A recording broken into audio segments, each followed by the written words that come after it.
having a moment. Then I need to go to the Dollar Tree for something. I don't even remember what it was. I remember when I get home. Okie dokie. We're heading home now.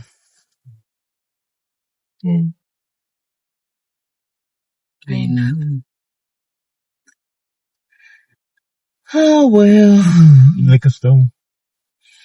No. Brown liquor. Black. I definitely don't want none of that. Yeah, no, you don't. Dang.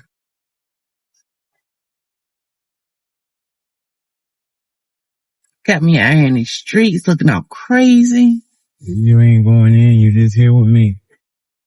You just riding the ride. Riding the ride. Unfiltered face. Riding the ride. Just riding around. Getting out of the house. Yeah. Yolanda. Ooh. Want a Yolanda? I do want a Yolanda. Oh. Hey, y'all. Hey.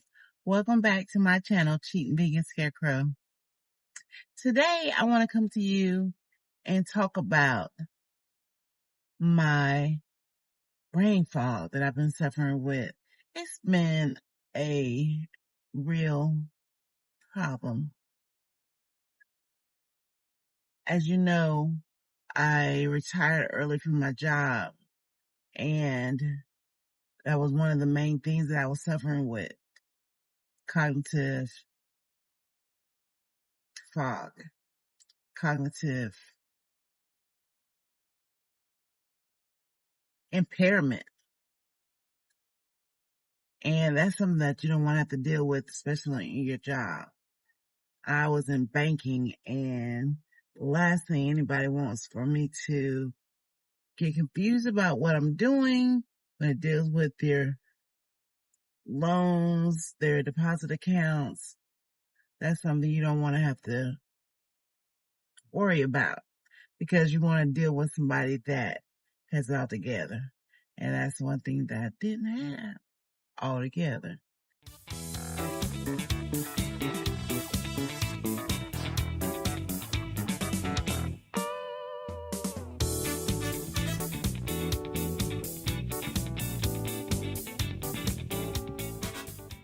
So I've been trying to research different ways to combat my cognitive fog, my brain fog, whichever way you want to call it.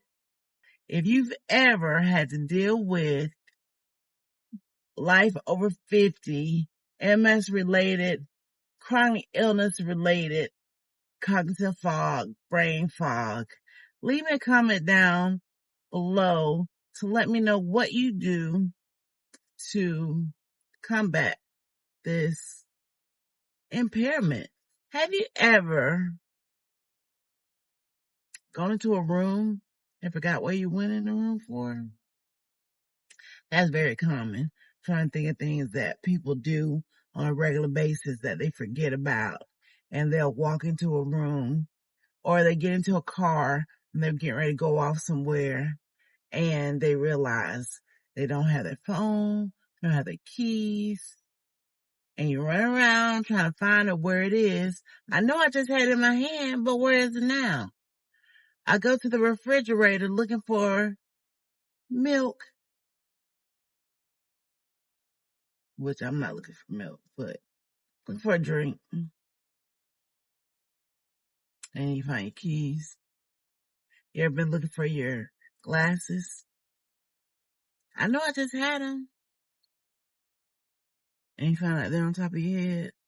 Or, this one thing I had in my office at work.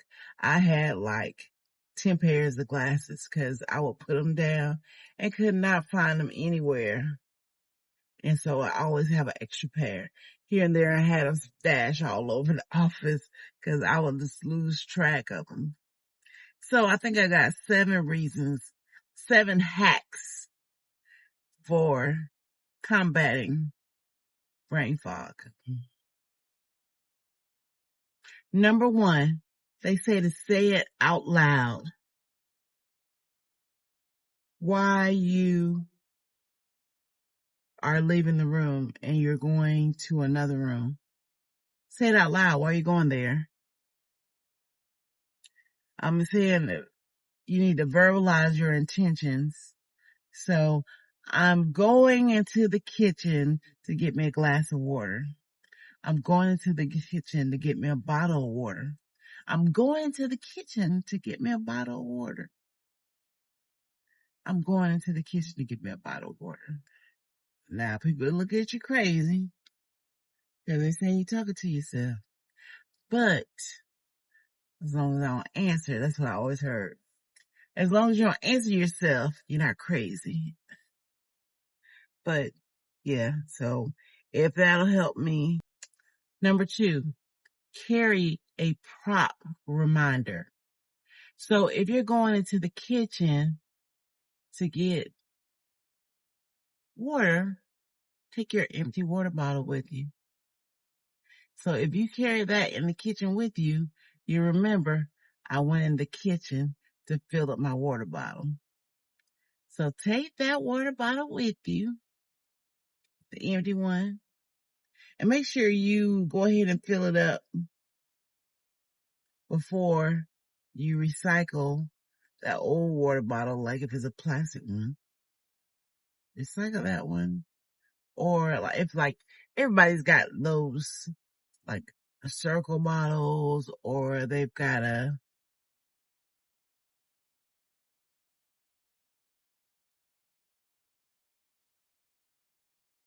this is my fault. Oh gosh, I forgot what those things are called. But those water bottles that everybody's carrying now, make sure you carry that with you so you go and fill it up. This happens to me all the time, y'all. I forget why I went in the kitchen. And I'm like, I know I came in here for something, but I can't remember what it was. So carry a prop with you. Number 3, create a trigger phrase like phone charger keys, phone charger keys, phone charger keys. Because if you're getting ready to go out, that's something I always forget to make sure I got everything in my bag, because there's always a chance that I'm going somewhere and I forget one of those things. So phone charger keys, phone charger keys, phone charger keys, phone charger keys. Number 4, use your phone's notes and reminders to tell you why you went into the room. We have all these fancy phones. We want to get the latest smartphone, but we don't use all the capabilities that are available to us, because I know I love to get the latest iPhone, and I've got my Apple Watch, I've got my iPad, and I don't use all this stuff, and I need it. So ain't enough for Siri to remind you why you went into the pantry. Hey Siri. See. Never mind. But it's nothing for you to just say, hey Siri, remind me why I went into the pantry.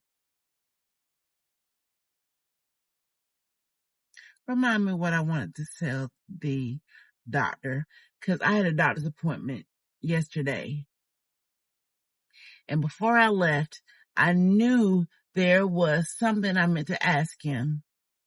And it wasn't until I got home, I think I saw a commercial on TV about it.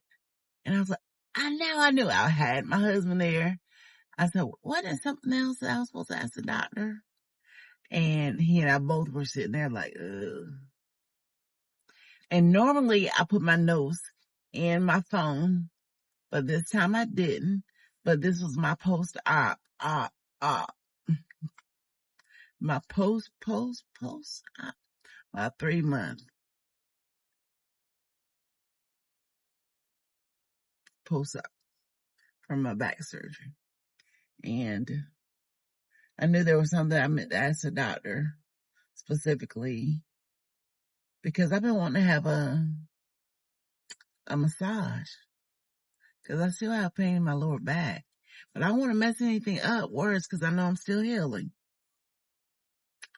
And I forgot to ask him, and I didn't realize until I got home that I meant to ask him, can I get a massage?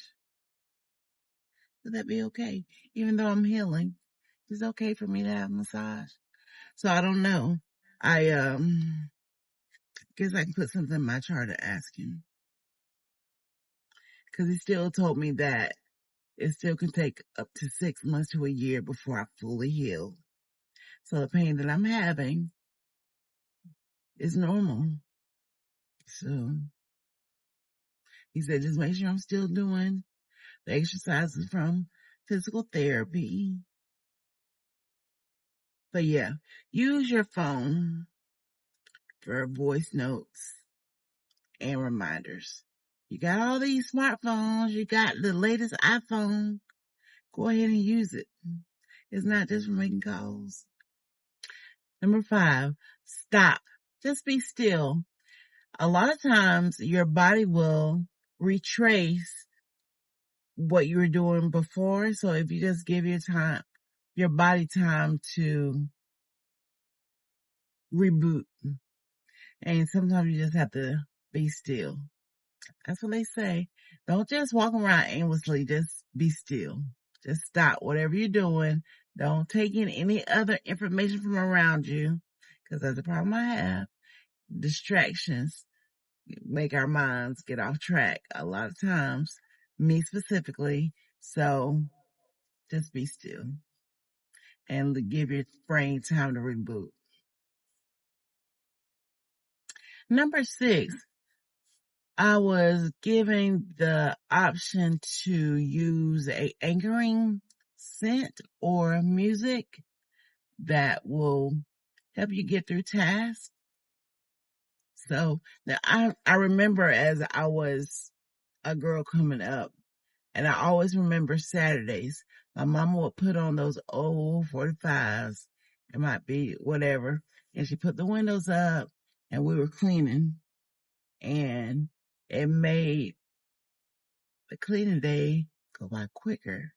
And that's just a sweet memory that I remember. So putting on some music, or they say, oh, maybe peppermint or citrus. Just take a sniff of it if you got some essential oils. You know what? How about burn you a candle? I love some Bath and Body Works. Shout out to Bath and Body Works. Not sponsored, but Bath and Body Works favorite candle. It gets you centered because I love the eucalyptus spearmint, eucalyptus and mint candle. Love that scent. I use the oils and everything. Yeah, I love that. So maybe that'll help you stay on task. And number 7, write it on your hand. Remember how you used to do back in the day? Well, no, maybe you didn't. I was a good girl, so I ain't cheat. But you can write on your hand just one simple phrase, and that will remind you of what it was that you were trying to do. Now, you be looking like you're crazy, even cheating on the test.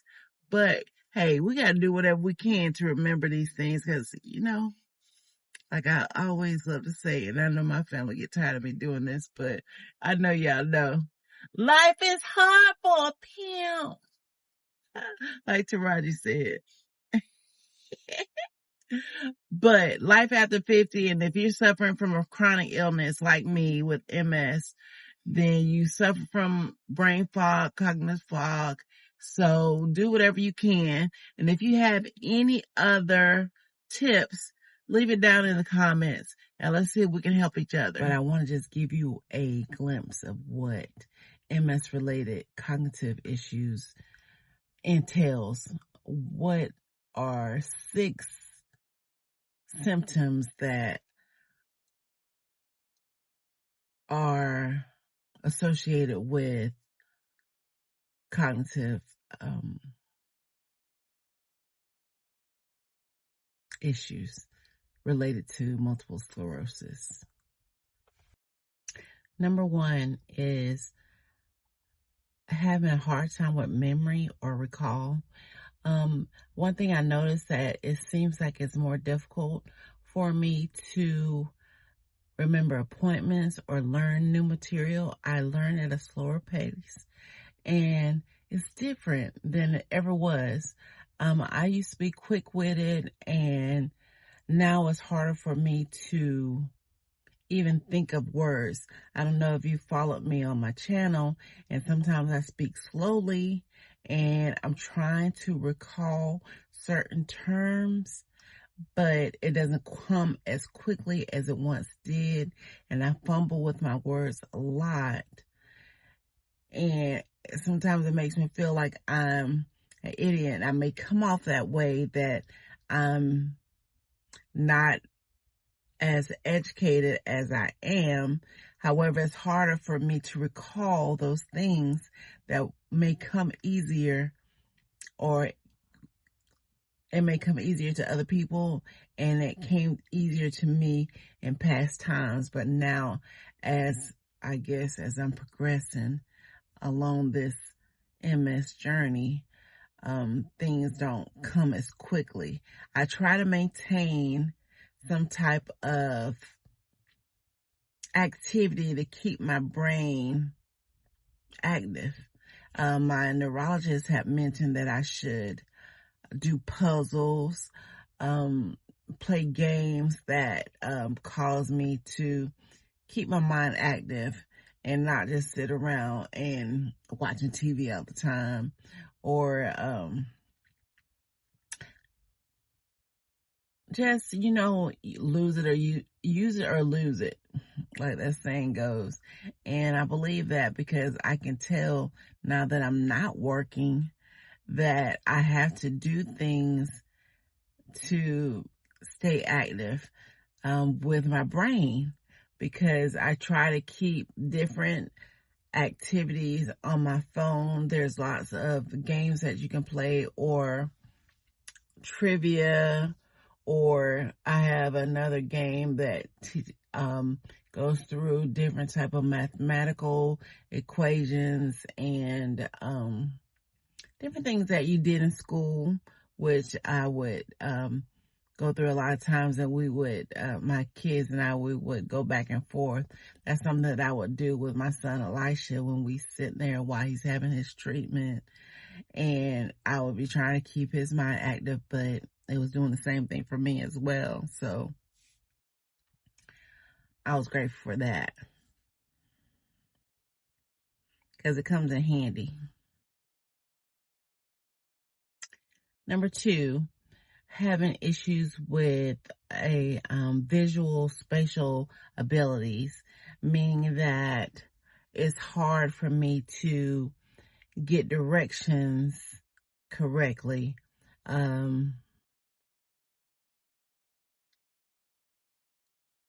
I should be going left, but I'll go right, and it doesn't make sense to me to turn left, and I just came that way, but I can't quite remember the correct way of going. How did I get here? Or it can be overwhelming, where you may even transpose numbers, or I don't know. But I know sometimes when I'm driving, it's scary, and I hate driving. And so my sense of direction is all off. So sometimes it's just better for me to have someone drive for me. I'm not going to go all far. I guess it's probably getting close to time that I don't need to be driving a whole lot.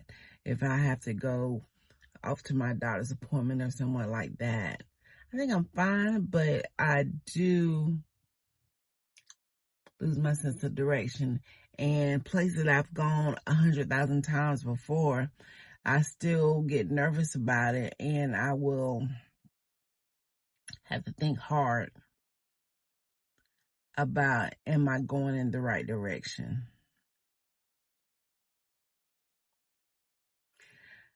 Number 3 is having challenges with attention and trying not to get distracted. That's a hard one for me because I easily get distracted and it's hard for me to stay on task with one thing. Trying to focus on that one thing and not start thinking about something else and getting off track. I mean, it's so hard to stay focused, and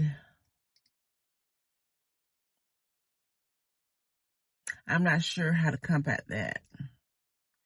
I try to make sure I keep telling myself over, Yolanda, don't even think about anything else. Stay on track. Just think about this. Turn all these other things that are outside, going around me, going on around me. Block that out and just focus on this one thing so that you don't get distracted. But I have to keep telling myself that. I have to keep telling myself that. Something was, what was that? But I have to keep telling myself that. And because it's such an issue, I have to make sure if I'm doing something really important that I stay focused because I can easily get distracted. Number 5 is dealing with problem solving and dealing with complex tasks. People with MS tend to have an issue with managing difficult tasks, doing problem solving or understanding how to complete those things. So I've learned that I have to take my time and ask for help if I don't quite understand or I can't complete something. That's something that I've learned having MS, that you can't be afraid to ask for help and you have to be humble when it comes to completing tasks, because that's something that I never would do much of. I look for other people to come to me if they needed help, and me being humble enough to ask for help and to even say that I need help. It's a hard thing, but I've had to learn. I just had this discussion with my sister the other day because I wanted to help with some moving and helping them pack as much as I could. They just told me to come and just fellowship and sit around, but I wanted to do something. I'm not totally useless yet. Anyway, I actually drove over. It was a little ways away, and I had to come back home because we were going to go out to dinner and to pick up my husband. And my sister rode with me. She was going to drive, but I didn't want to say that I needed her to drive for me. I'm used to doing that to my husband. And she was there, but I could tell while I was driving that she was trying to help me along, like, hey, you got a car coming up over there, or this car is gonna turn. And I'm like, I can still drive, but I could tell she was a little nervous. And sometimes when I get too close to a curb, I kind of get up on the curb, just like older people. I remember when I used to ride with my grandma, when she got to the point where she didn't need to drive anymore, she would drive up on the curb and things like that. And my mom and them started talking about taking her keys away. I was like, am I there? Not quite, but I do notice that it's hard for me to gauge the space in between the road and like the curb or something like that. So I don't know.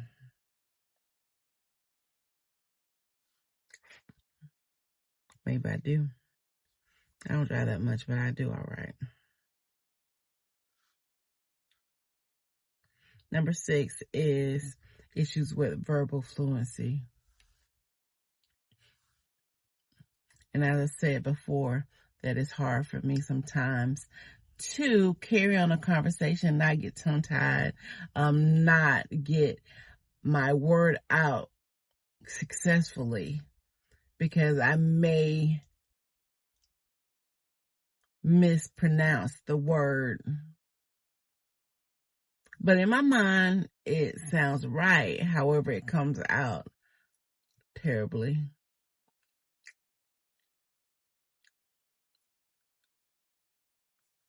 But I remember I used to watch Montel Williams when he would talk. And I think, that's the thing about videotaping yourself. You can have a bunch of takes and people might not ever know. You can practice and practice and practice until you get it right. But that's just a decline that we're going to suffer with verbal fluency.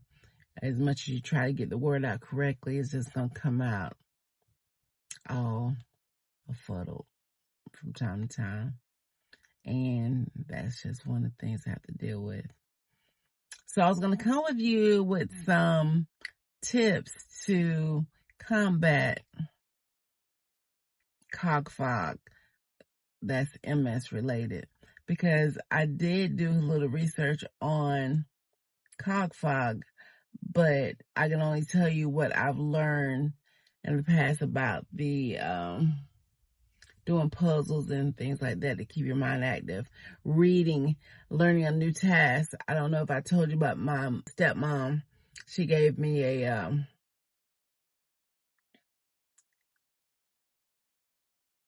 sewing machine.